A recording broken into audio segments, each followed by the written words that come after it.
La fête doit continuer malgré la reprise de l'épidémie. Dans le plus grand parc forain de France, on contrôle désormais le pass sanitaire aux entrées. Initialement, je ne pensais pas du tout qu'ils allaient faire, qu'on allait devoir présenter un pass, mais finalement, il y a ça, je trouve ça pas si mal. Et même, il y a des tests, qui sont à l'entrée du parc s'il y a besoin, donc pas de souci. Une tente a été mise en place et financée par le parc. 40 infirmières et 5 médecins s'y relaient, en moyenne 300 tests par jour. Mais dépourvus de passe valide, les visiteurs peuvent se montrer impatients. On a eu certains comportements qui étaient un peu agressifs. Et je pense que c'est dû à la mise en place un peu rapide de toutes ces informations. Face à l'agressivité croissante du public, 10 vigiles ont été embauchés pour sécuriser les entrées.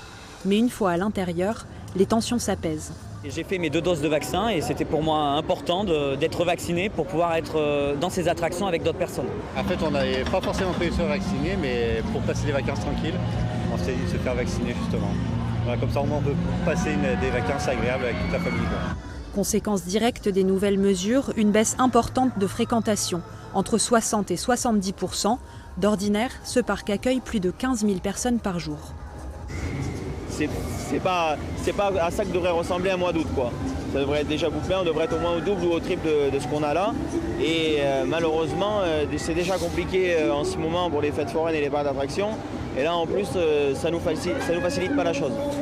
L'an dernier, 80% des fêtes foraines ont dû être annulées. Alors en 2021, les forains inquiets espèrent voir rapidement la roue tourner.